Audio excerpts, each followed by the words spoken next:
ओम नमः शिवाय। दोस्तों, मैं पंकज केवट ग्राम बकावा जिला खरगोन मध्य प्रदेश से बात कर रहा हूँ। हमने यह जो शिवलिंग है यह अखंड नर्मदेश्वर शिवलिंग है, इनको निर्मित किया है। आप देख सकते हैं यह जो शिवलिंग है इनकी जो ऊंचाई है वह 3 इंच है। यानी कि मैं आपको दिखा देता हूँ, ये आप देख सकते हैं कि यह शिवलिंग 3 इंच ऊंचा है।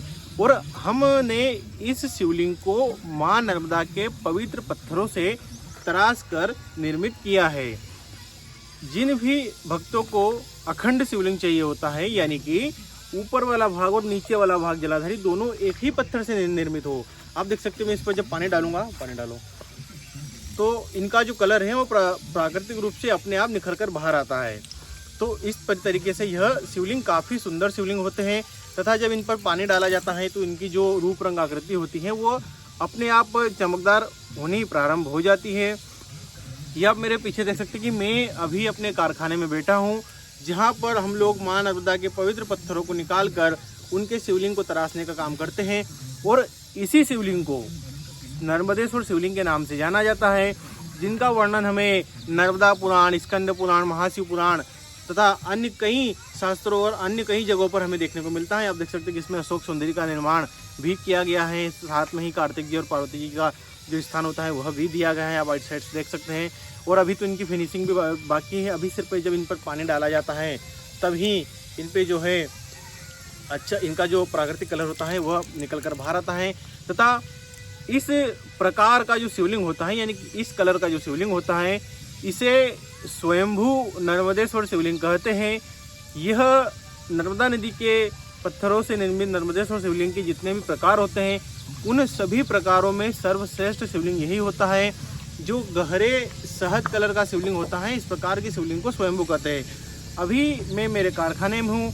हम लोग यहीं पर जो नर्मदा नदी से पत्थर होते हैं उनको निकाल कर लाते हैं, रखते हैं तथा जब भी किसी शिव भक्त को शिवलिंग चाहिए होता है तो उन्हें इन्हीं पत्थरों से तराश कर नर्मदेश्वर शिवलिंग का निर्माण करके देते हैं।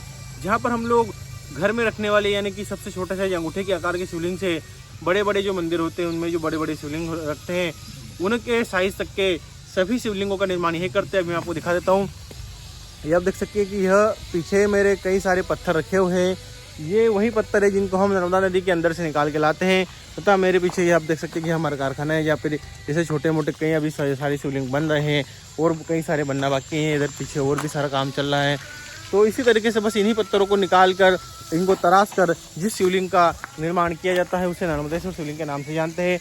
और यह वही शिवलिंग है जिसकी प्राण प्रतिष्ठा की आवश्यकता नहीं होती। यानी कि अगर यह शिवलिंग आप अपने घर मंगवाते हो तो आपको किसी भी प्रकार की विशेष पूजा पाठ या प्राण प्रतिष्ठा की आवश्यकता नहीं होती। आप मंगवा कर सीधे भी इनकी पूजा चालू कर सकते हैं। तथा अगर आप नियमित रूप से इनकी पूजा नहीं भी कर पाते तो किसी भी प्रकार का दोष नहीं लगता। एकमात्र इसी शिवलिंग पर चढ़ाया गया भोग आप लोग खा सकते हैं। अन्य दुनिया की किसी भी धातु या किसी भी चीज़ से बने हुए शिवलिंग पर चढ़ाया गया भोग आप लोग नहीं खा सकते। तो ऐसी कई सारी विशेषताएं नर्मदेश्वर शिवलिंग में संग्रहित होती हैं। तो अगर आप जहां से भी दुनिया के कोने से इस वीडियो को देख रहे हो, अगर आपको इस शिवलिंग के बारे में किसी भी प्रकार की जानकारी चाहिए हो या अन्य शिवलिंग के बारे में या अपने घर मंगवाना चाहते हो या किसी भी प्रकार का आपके मन में प्रश्न हो तो स्क्रीन पर जो नंबर दिया गया है 9685290529, तो इस नंबर पर आप संपर्क कर सकते हैं, व्हाट्सअप कर सकते हैं या फिर मुझे डायरेक्ट कॉल भी कर सकते हैं। तथा किसी भी प्रकार की जानकारी आप ले सकते हैं। इन्हें अपने घर मंगवाने के लिए भी आप इस नंबर पर फ़ोन कर सकते हैं।